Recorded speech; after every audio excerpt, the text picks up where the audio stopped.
Bonjour à tous, bonjour à toutes. Bonjour à tous, bonjour à toutes. Très heureux de se revoir, se retrouver pour à la suite de quelques jours de congé. Avant de passer pleinement à la prédication de la parole, je voudrais... allez, on va se donner 2-3 quand même minutes, même si je sais qu'il y a différentes épidémies, mais je crois qu'il est bon, et nous le trouvons dans l'Écriture, de se dire bonjour, mais surtout de se bénir dans le nom du Seigneur. Il y a quelques dimanches, au mi-décembre, nous avons reçu un des responsables de l'action missionnaire qui nous a parlé, encouragé sur l'œuvre missionnaire, plus à l'extérieur. Et moi, ce matin, le thème de mon partage, c'est la mission de l'église locale, de l'assemblée locale. Et en l'occurrence, je ne parle pas seulement du bâtiment, mais je parle de ce que nous formons, chacune et chacun d'entre nous. Nous tous, hommes et femmes, âgés ou moins âgés, l'église locale dans sa beauté, peut-être dans sa fragilité, mais dans ce que Jésus, dans ce que Dieu a voulu pour chaque assemblée locale. Et je vous invite à lire avec moi ce texte d'introduction, Romains chapitre 1er, on peut même lire à partir du verset 1er pour avoir le contexte. Il est écrit, Paul, serviteur de Jésus-Christ, appelé à être apôtre, mis à part pour annoncer l'évangile de Dieu, qui avait été promis auparavant de la part de Dieu par ses prophètes dans les Saintes Écritures, et qui concerne son Fils, né de la postérité de David, selon la chair, et déclaré Fils de Dieu avec puissance, selon l'Esprit de sainteté, par ses résurrections d'entre les morts, Jésus-Christ notre Seigneur, par qui nous avons reçu la grâce et l'apostolat pour amener en son nom à l'obéissance de la foi tous les païens, parmi lesquels vous êtes aussi vous qui avez été appelés par Jésus-Christ. Et je m'arrête là.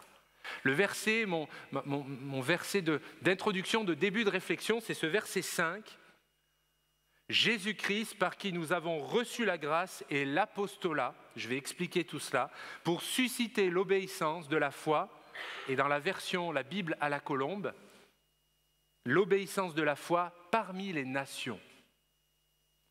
Vous gardez ce verset en tête.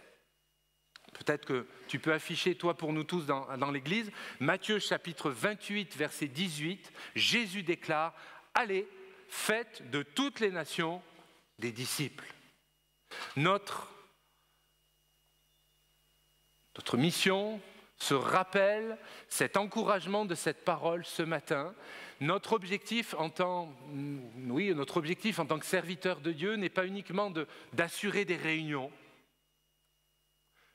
d'assurer mon tour dans la prédication. Ce qui bouillonne dans le cœur des serviteurs et des servantes de Dieu, de nous tous, selon ce que nous avons reçu de Dieu, selon aussi l'appel, selon aussi la saison de vie. Ce qu'on peut faire à 20 ans, on le fait différemment à 40 et un peu plus à 60 ou un peu moins selon les cas. Eh bien, c'est de transmettre la bonne nouvelle de Jésus. Et c'est cela, alors je sais que nous connaissons, mais je crois qu'il est important de se rappeler, de réfléchir sur ce qu'est ce privilège d'annoncer la grâce de Dieu. Alors, quand l'apôtre Paul dans les Romains, Jésus-Christ par qui nous avons reçu, et il y a trois notions dans ce verset, et c'est ce que nous allons pendant quelques instants réfléchir ensemble. Il y a la grâce de Jésus. Il y a cette expression, et on va réfléchir dans quelques instants, sur cette notion de l'apostolat, le mandat, et susciter l'obéissance de la foi parmi les nations. Alors c'est sous ces 3 axes que je vais développer ma pensée durant quelques instants, et réfléchir entre le lien entre la grâce, entre l'apostolat, et l'expansion du royaume de Dieu. Ça m'a encouragé, savez-vous, ce matin, quand mon collègue, et surtout d'abord mon frère, dans la présentation, l'introduction de la scène, en lisant le texte, a pris la réflexion sur cette expression, le royaume de Dieu. Et mes frères, mes sœurs, nous sommes en route vers le ciel, c'est vrai. Vous êtes d'accord avec moi ? Mais par la foi, et ça a été aussi rappelé et cité, nous sommes assis en Christ dans les lieux célestes. Et le royaume, Jésus est venu bâtir le royaume de Dieu. Et mon propos n'est pas de bâtir le royaume de Jésus sur terre avec des structures chrétiennes, mais je crois que dans la volonté de Dieu, dans la volonté du Christ, c'est que chacun des disciples que nous sommes, nous puissions transmettre, infuser les valeurs de Jésus, le témoignage de Jésus, l'amour de Jésus à nos contemporains. sur votre lieu de travail, dans la famille, dans le couple, dans ma gestion avec l'argent, dans ma vie d'église. Et il me manquerait des doigts pour dire combien. Et il y a différentes caractéristiques. Vous me suivez? On continue? Merci.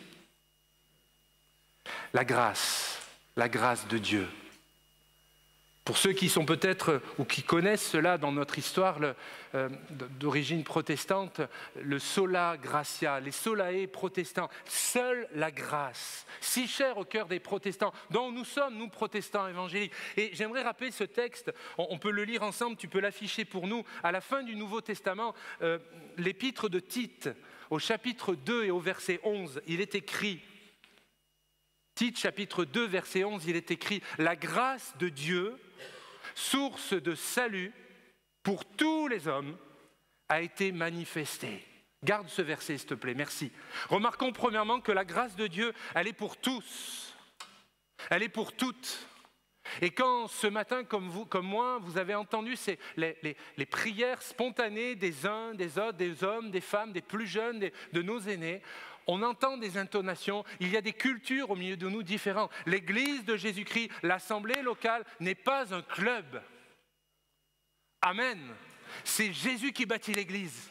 Donc, je ne suis pas choqué d'entendre un accent un petit peu, tiens, ça c'est mes frères et sœurs gitans, tiens, ça c'est mes frères ghanéens, tiens, ça c'est les créoles réunionnais, tiens, ça c'est quand même des Ardéchois. Ça, je me suis cité, comme ça au moins c'est bon. Tout le monde a pris pour son grade. Les Lyonnais, tiens aussi, c'est vrai. Et voilà, c'est vrai. Je suis en train de chercher tout le monde là, vous allez voir. Non. Oui, oui. C'est ça le problème, quand on commence à citer quelqu'un, il faut citer tout le monde. La grâce de Dieu, source de salut. Il n'est pas écrit que c'est une des sources de salut. Il est écrit que c'est la seule et unique source de salut. J'aimerais m'adresser peut-être à un ami dans cette pièce, comme ceux qui nous suivent sur YouTube. J'aimerais vous dire que ce n'est pas parce qu'on pratique ou on vient à l'église, même évangélique, même si on a épousé une chrétienne ou un chrétien, ou parce on s'entend bien avec les pasteurs, on trouve que malgré tout c'est bien, c'est sympa, il y a quand même une bonne atmosphère. Ma foi, les chrétiens, ils ont de bonnes valeurs. Moi, j'aimerais vous dire de la part de Jésus que tu dois pleinement te repentir et confesser ton péché devant le Seigneur. Parce que la Bible déclare, rien que ce verset déclare, c'est la seule source de salut. Nous pouvons être inscrits sur une liste de membres d'une assemblée. On peut avoir les contacts de plein de pasteurs, d'hommes de renom ou pas, je n'en sais rien. Mais aux yeux de Dieu, avez-vous l'assurance que votre nom est inscrit dans son livre de vie? Seule source de salut. Et remarquons le texte, cet auteur inspiré vraiment par l'Esprit du Seigneur déclare, seule source de salut pour tous. Quand vous êtes rentrés ce matin dans ce lieu, et gloire à Dieu, heureusement pour cela, à l'accueil, on ne vous a pas dit, bon, les personnes de couleur, on va vous mettre là, les hommes, on va vous mettre là, les femmes, on va mettre là, les riches, on va les mettre devant, les moins riches, on va les mettre au fond. Ça, c'est terminé. L'histoire malheureuse de la folie humaine nous a appris de tous ces égarements, de toute cette folie. Mais l'Église de Jésus-Christ, dont nous nous revendiquons, vous êtes rentrés librement, vous en ressortirez aussi, mais vous vous êtes placés et il n'y a pas eu le terme actuel, ce serait le mot discriminant, la discrimination. Même si on remarque que chacune et chacun, on a nos petites habitudes, on a nos petites places. Ça, c'est pas grand-chose. Par contre, de vous à moi, que nos petites habitudes ne soient pas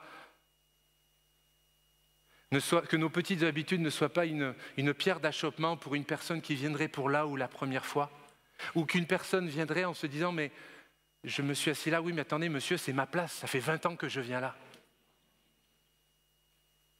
Que Dieu nous fasse grâce, et je parle pour moi en premier. Plaise à Dieu qu'il y ait du monde à ma place, ou plutôt à la place que je m'assois depuis quelque temps. Plaise à Dieu qu'on se dise, il n'y a plus de place, eh bien c'est pas grave, on se mettra sur un côté. Plaise à Dieu. La Bible déclare dans ce verset, la grâce de Dieu, source de salut pour tous les hommes et femmes, c'est le genre humain. Et il est écrit ce verbe-là, elle a été manifestée. Ça m'a amené à réfléchir pendant ces temps de Noël et de quelques jours de congé, là. Bien sûr que l'Écriture nous parle qu'il faut prêcher et annoncer la bonne nouvelle, c'est vrai. Qu'il faut témoigner, je vais en parler dans quelques instants, c'est vrai. Mais ce verset nous enseigne à manifester la grâce. Question, manifestons-nous la grâce de Dieu? Je ne parle pas de la manifestation. Ça, on a besoin que ce soit crucifié, que notre chair soit crucifiée.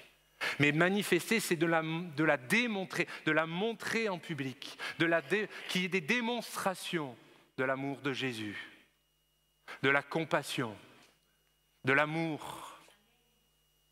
C'est ce thème que je voudrais développer pour nous ce matin. Savez-vous que la grâce, elle se reçoit par le moyen de la foi? La Bible le déclare. Dans Éphésiens chapitre 2, verset 8, la grâce est une source de repentance. Romains chapitre 2, verset 4, nous l'avons lu à l'instant. La grâce de Jésus, la grâce de Dieu, elle est source de transformation. Depuis quand n'avez-vous pas été, transformé, c'est peut-être un grand terme là maintenant, mais quand même interpellé par un message, interpellé par un verset, interpellé par un don spirituel, interpellé par une des lectures, par un chant, par quelque chose en disant « Seigneur, là tu me parles ». Mais pas seulement que ça nous fasse du bien, et ça c'est important, c'est bénissant, mais quelque chose qui nous pique, qui nous pousse dans nos retranchements. Source de transformation. Tite chapitre 2 et verset 12, le verset suivant, il est écrit « La grâce nous enseigne à renoncer à l'impiété et aux convoitises mondaines. » Ça continue. « Et à vivre dans le siècle présent, selon la sagesse, la justice et la piété. » Je trouve ce texte tellement équilibré. Parce que si on garde que la première partie, on se dirait, là on serait sur du religieux ultra-légaliste. Il faut nous enseigner à renoncer, il faut plus pratiquer. Et on le comprend, nous en tant qu'enfants de Dieu, il faut couper avec la pratique du péché, il faut couper avec l'impiété. Si vous êtes d'accord, dites amen avec moi, de grâce. Convoitise mondaine, comme il y a cette mondanité qui peut nous gagner bien des fois. Mais l'Écriture continue, le verset plutôt se déroule et il est écrit « et à vivre dans le siècle présent ». Mais moi, on ne me l'avait pas dit qu'en tant que chrétien, je pouvais vivre une vie épanouie. Moi, je croyais qu'être chrétien, il fallait avoir peur de tout. C'est de l'ironie. Hein. Mais non, le Seigneur nous parle ce matin, nous déclare, mais oui, coupe-toi des choses mauvaises, coupe-toi des choses qui t'avilisent, coupe-toi, renonce à toutes ces choses. Mais je t'invite à vivre dans le siècle présent. Pas selon les standards de ce siècle, mais selon mes standards, mes vies. Parce que vous et moi, nous le savons, nous n'avons qu'une seule vie. L'incarnation, la réincarnation, c'est des mensonges. La Bible déclare, les qualifie de doctrine de démons, mensongères. J'ai qu'une vie, je veux bien la vivre. Et je désire pour vous, pour moi, pour l'Église, que nous puissions vivre la vie que Dieu nous donne, que Dieu nous a donnée. Et à vivre dans le siècle présent, selon la sagesse, la justice et la piété. Tout un programme. Ça, je vous laisse à réfléchir chez vous. Il y aurait tellement de choses à dire. Remarquons que la grâce de Dieu, dans 1 Corinthiens chapitre 15, verset 10, c'est le fondement, alors je l'ai écrit comme ça, mais je vais l'expliciter, c'est le fondement de notre relation avec nous-mêmes, mais plutôt de savoir quelle est mon identité, qui suis-je vraiment ? Dans ce monde en perte de repères où, malgré maintenant, on voit tellement de situations de famille, de couples composés, recomposés, décomposés, donc il y a tellement de conséquences dans les vies familiales, dans les cellules familiales, que des hommes, des femmes, des jeunes, des moins jeunes se disent « mais je suis qui au fond ? Quel est le sens de ma vie ?» Et l'apôtre Paul, dans les Corinthiens au chapitre 15, première lettre aux Corinthiens chapitre 15, verset 10, il est écrit « Par la grâce de Dieu, je suis ce que je suis. Et sa grâce envers moi n'a pas été vaine. » Ça veut dire que Dieu t'aime quand même. Même si nous, on se dit, mais c'est vraiment, mais Seigneur, comment tu peux m'aimer ? D'ailleurs, on se pose tous la question. Mais malgré tout, je sais qu'il m'aime. Et je sais qu'il t'aime. Et que la grâce de Dieu se renouvelle encore sur chacune et sur chacun d'entre nous ce matin. Et remarquons que ce n'est pas seulement une action extraordinaire déjà dans notre cœur personnel, mais c'est également, et dans Romains chapitre 15, verset 7, c'est aussi vers notre prochain, dans nos relations avec les autres. Il est écrit, Romains chapitre 15, verset 7, il est écrit « Accueillez-vous les uns les autres, comme Dieu vous a accueillis en Christ. » Et là, la barre est haute. Parce que je regarde qu'à ma propre vie, comment Jésus m'a accueilli, comment le Seigneur a touché mon cœur, comment le Seigneur a béni ma famille. Je dis, mais Seigneur, mais toi tu me dis qu'il faut que j'accueille l'autre. Mais ceux qui me ressemblent, ça va. Ceux qui pensent globalement comme moi, je pense qu'ils pensent comme moi, ça va. Ceux qui sont déjà dans l'église, mais ceux qui ont des habitudes culturelles différentes, ceux qui sont très différents de moi, comment je fais, Seigneur ? Eh bien, je te demande, Seigneur, de travailler mon cœur. Parce que je ne veux pas que l'Église me ressemble. Nous désirons que l'Église ressemble au cœur de Christ. Il est écrit « Accueillez-vous les uns les autres ». Il n'est pas écrit qu'il y ait des spécialistes de l'accueil, qu'il y ait des spécialistes du social, qu'il y ait des spécialistes de la prédication. Non, il est écrit « Accueillez-vous les uns les autres ». Oui, mais je suis timide. Ok, mais il est écrit « Accueille les autres ». Mes frères, mes sœurs, les jeunes, les adultes, il y a une parole pour toute l'Église ce matin. Oui, c'est pas évident. Oui, on peut être blessé. Oui, c'est pas simple. Oui, notre société fait tout pour monter des murs les uns contre les autres, de regarder l'autre tellement différent. C'est vrai. Mais ici, c'est l'Église de Jésus. Et l'Église, ce n'est pas seulement le lieu, le temps, mais c'est nous tous. Si nous ne vivons pas la différence, comment il y aura un impact en disant « Mais tu sais, être chrétien, c'est formidable. Jésus a pardonné mon péché. » Alors que ma collègue de travail va me voir tellement bougon le lundi matin, va me voir tellement râler vis-à-vis des supérieurs. Quel témoignage je pourrais apporter ? Alors que si, oui, il y a des injustices, et il y en aura. Oui, il peut y avoir des relations un peu particulières avec un chef de service, c'est vrai. Mais vous et moi, nous avons une différence fondamentale, c'est le Christ. C'est l'action et le ministère du Saint-Esprit. Alors, la grâce que nous avons reçue, comme l'apôtre Paul en son temps, nous amène est une révélation. Je crois que cette révélation, je le mettais, c'est peut-être un terme fort, mais je ne pense pas. C'est vraiment, cette révélation est une déclaration de guerre au monde des ténèbres. À ce monde qui va à sa perte, à toutes les pensées ténébreuses, à tous les hommes, les femmes qui sont liés par les puissances de ténèbres. Mon frère, ma sœur, nous avons pas un message, nous avons le message qui peut sauver des hommes, qui peut remettre des couples dans le bon sens, sortir des gamins de la drogue, de la perdition, de dire mais il y a une vie, il y a un sang, cette société ne te donne pas, mais Jésus, le maître du monde, peut te sauver. Je crois vraiment que c'est le message, le message le plus puissant, le plus impactant. Et Dieu nous fait la grâce de le recevoir. Et Dieu nous fait la grâce, et c'est ma deuxième pensée, enfin la deuxième définition, la deuxième notion qu'on peut réfléchir sur le terme de l'apostolat. Comprenons, c'est le mandat.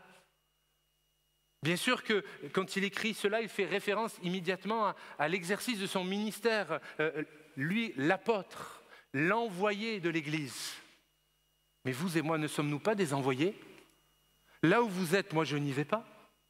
Dans la résidence où vous êtes, je n'y habite pas. Dans le monde du travail où vous êtes, là où vous êtes, nous n'y sommes pas, vos amis, vos frères et sœurs qui... Non, vous êtes les envoyés de l'Église, de l'Église locale. Et si on va jusqu'au bout de la réflexion, et je veux aller jusqu'au bout de la réflexion, n'attendez pas de dire oui, mais moi je ne fais pas grand-chose pour l'Église, mais c'est déjà l'essentiel. Tu as reçu un mandat. Le mandat, c'est d'être un témoin là où tu te trouves. Arrêtons et déconstruisons peut-être cela. Tiens, j'allais dire un vœu, mais je ne veux pas que ce soit un vœu pieux, mais arrêtons de croire que servir Dieu ne se résume, j'allais dire aux 4 murs de cette pièce, mais là il y en a 8, mais aux 8 murs de cette pièce. Le service de Dieu n'est pas l'estrade. Le service de Dieu, c'est au quotidien, mes bien-aimés. Le service de Dieu, c'est quand je suis un témoin de Jésus, quand je suis à la queue au supermarché et qu'il y a 3 personnes qui me passent devant.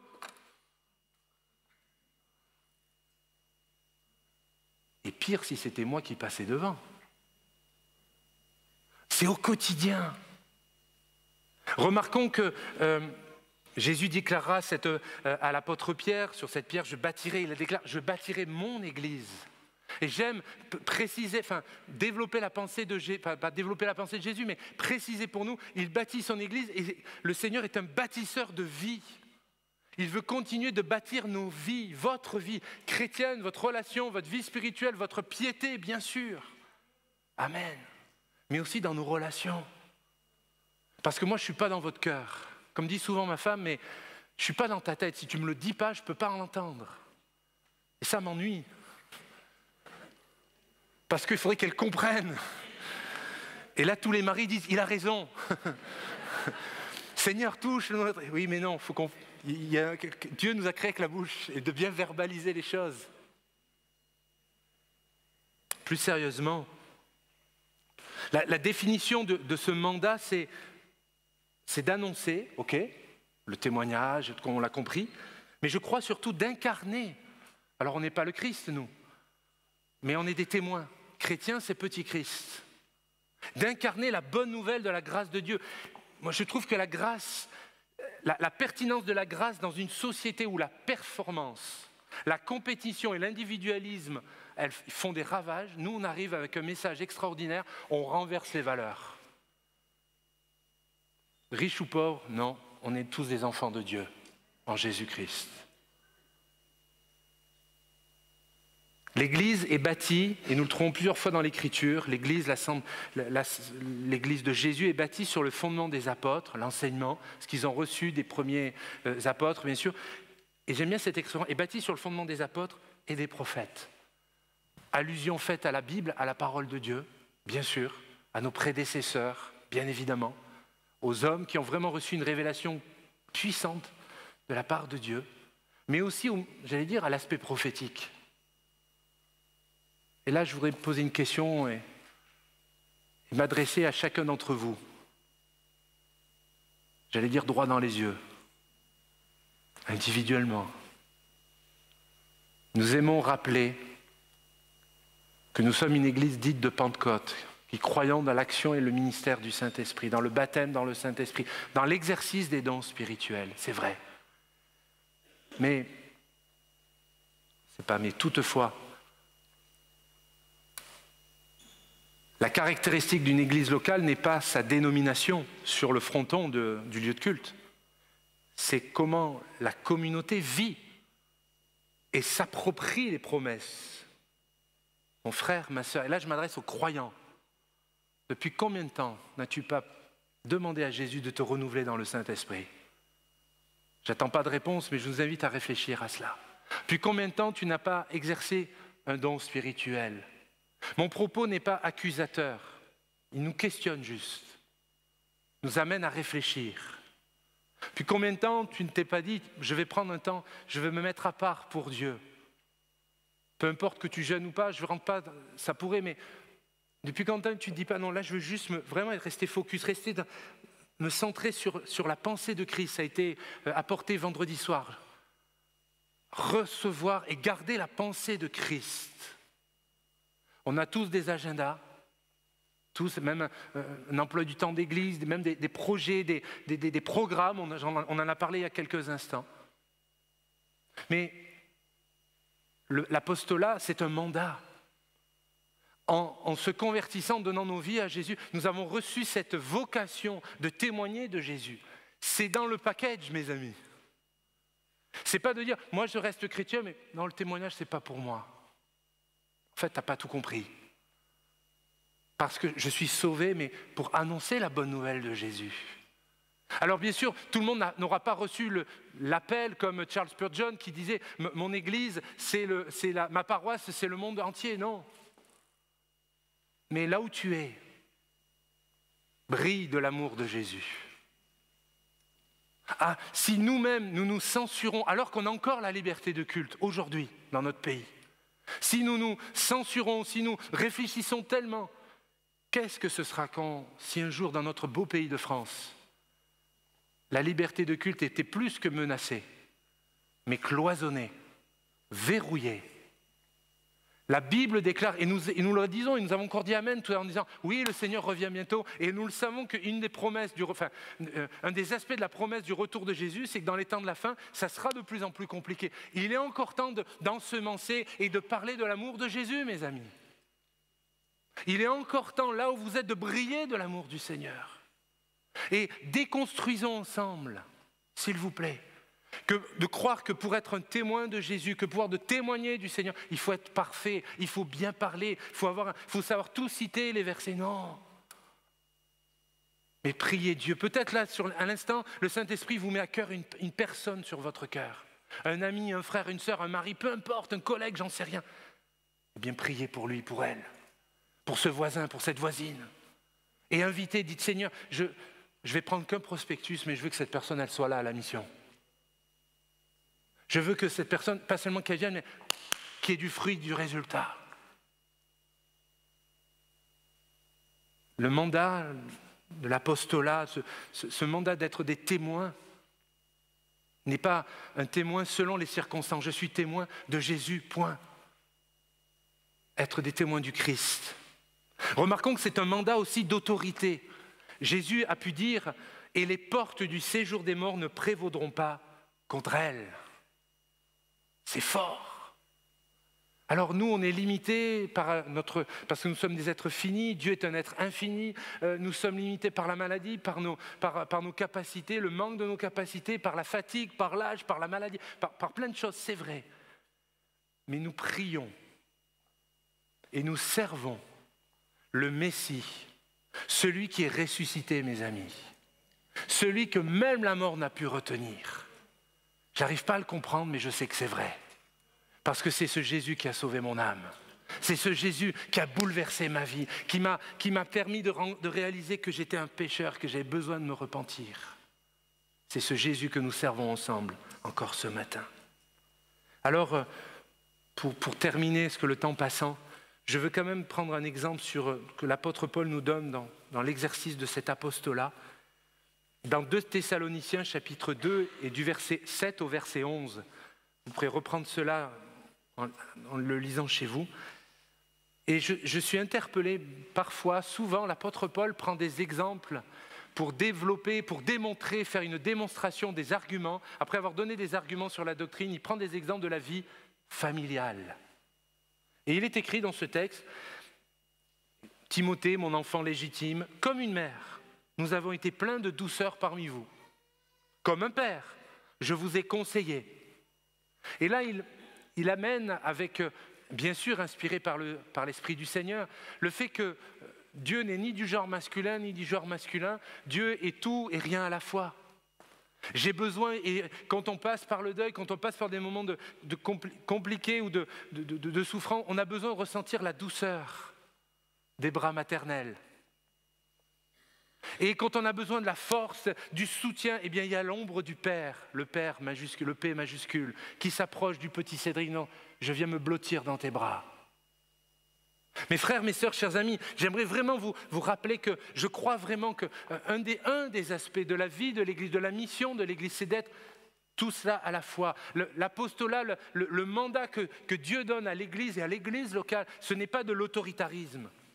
Ce n'est pas de l'abus d'autorité, de la tyrannie ou même d'un certain paternalisme, de dire « Oh là, nous on est pasteurs, vous allez tout entendre de nous. » Non. Mais vous, comme nous avons reçu des choses de Dieu. Et je crois qu'il est encore temps pour chacun d'entre nous de développer ce que vous avez reçu dans votre cœur de Jésus, du Seigneur. Alors la grâce, l'apostolat, le mandat, le témoin, être témoin. Et la dernière notion, ça sera ma conclusion, c'est les nations. Alors les nations, c'est grand et c'est vague à la fois. Parce que vous me direz, mais moi, frère, je ne voyage pas. C'est vrai, mais quand je vous regarde, pas la peine de voyager. Quand je regarde notre ville d'Avignon, pas la peine de voyager. Et puis quelque part, si on prend la définition d'une nation, ma foi, c'est un groupe de personnes avec des valeurs communes, avec une culture globalement commune et une langue commune. C'est ce que nous formons, c'est là où vous êtes, dans votre quartier, dans votre ville, ce que j'ai partagé en introduction.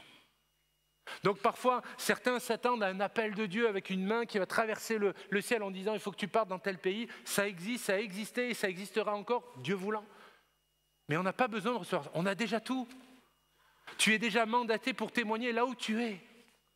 Les nations, quelque part, c'est là où tu es, là où tu vis, là où tu exerces ta vie, tu développes ta vie. Alors, le texte que nous avons lu et médité, Romains chapitre 1er, verset 5, si tu peux l'afficher pour ma conclusion, merci. Jésus-Christ, par qui nous avons reçu la grâce et l'apostolat pour susciter l'obéissance de la foi parmi les nations.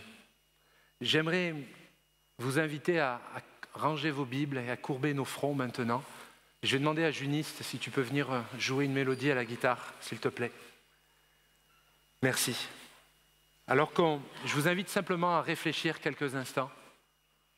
Ce culte va se terminer, c'est vrai, bien sûr. Et durant ces quelques mots, j'ai le désir et cette pensée qui était sur mon cœur, des choses très connues, c'était de rappeler la mission de l'Église. Mais vous l'avez compris, la mission de l'Église, c'est la mission de chacun d'entre nous, de chacune d'entre nous. Mes frères, mes sœurs, chers amis, les jeunes, nos aînés, il n'est fait exception de personne, c'est pour tous ce matin. Alors, je vous invite à réfléchir, je vous invite à considérer cette parole qui est affichée. Nous avons reçu. Ne demande pas, Seigneur, donne-moi, tu l'as reçu par la foi. La grâce et ce mandat, ce témoignage, pour amener à l'obéissance, non pas de ce que je pense, mais de le message de Jésus, l'enseignement du Christ. Et je crois que le Saint-Esprit vous met à cœur des personnes, et je vous inviterai maintenant à prier pour elles, pour que vous soyez des témoins efficaces, pour cette ou ces personnes, votre famille, des collègues, j'en sais rien. Alors on va prier maintenant. Pendant que notre ami va jouer, on va prier, on va rester dans ce temps de prière. Mais peut-être qu'il y a aussi des amis, des frères et sœurs là qui se disent, mais Seigneur, tu m'as parlé ce matin. Dans tout ce culte, les prières, les chants, les dons spirituels, la prédication. Et vous, peut-être certains n'ont pas de pensée d'une personne dans votre cœur, mais vous dites, mais là c'est pour ma vie. Mais je t'invite simplement à te lever à ta place, à dire Seigneur, je renouvelle l'offrande de ma vie pour te servir. Là où je suis, je désire te servir, continuer de te servir. Alors que nos yeux sont fermés. Ce n'est pas un appel mais simplement à dire, voilà, l'apostolat, le mandat, c'est pour les hommes et les femmes que nous sommes, que vous êtes, les couples que nous formons, que vous formez, les anciens, les aînés, les jeunes. Si dans ton cœur ça brûle, eh bien je t'invite simplement à te lever et dire Seigneur, je réponds à j'ai compris le message. Et je désire profondément que toute ma vie soit pour ta gloire. Toute ma vie pour ta gloire. Alors que des amis se lèvent, on prie le Seigneur. Et nous allons prier ensemble maintenant, au nom de Jésus. Seigneur, nous te bénissons pour la Bible, la parole de Dieu. Nous te disons merci car tu es un Dieu qui est vivant et qui agit encore aujourd'hui. Nous te disons merci parce que je crois et nous croyons que tu es en train d'œuvrer dans les cœurs, dans les vies. Et nous te prions comme cet homme de Dieu a pu le dire dans la Bible. Nous voulons raviver le feu du premier amour. Et je te prie pour les bien-aimés qui sont là dans l'assemblée. Ceux pour qui ils prient pour une personne. Au nom de Jésus, nous te prions pour ces bien-aimés. Nous te prions également pour ces amis, ces frères et sœurs qui sont levés devant toi, qui se disent, Seigneur, je veux qu'il y ait une différence dans ma vie. Je veux commencer 2023 différemment que j'ai fini 2022. Je désire être un disciple accompli de Jésus. Je désire davantage pour moi, pour ma vie, pour mon couple, pour mon foyer, pour mon service, Seigneur. Alors je te prie de bénir ces hommes et ces femmes maintenant, dans le nom de Jésus. À toi la gloire, Seigneur. À toi toute la reconnaissance de nos vies. Et ensemble nous te disons merci. Merci pour ce que tu as été. Et merci pour qui tu es. Et pour tout ce que tu seras encore, pour chacun d'entre nous. Nous te prions, Seigneur, de nous permettre de garder ce que nous avons reçu durant ce merveilleux moment, Seigneur, ce matin. De faire fructifier, grandir ce que tu as interpellé dans nos cœurs. Et je te prie de préparer, que ce soit suivi plutôt d'engagement, au nom de Jésus. Amen. Amen. À Dieu soit la gloire. Chers amis, nous vous souhaitons un bon dimanche. Prenez le temps de vous saluer.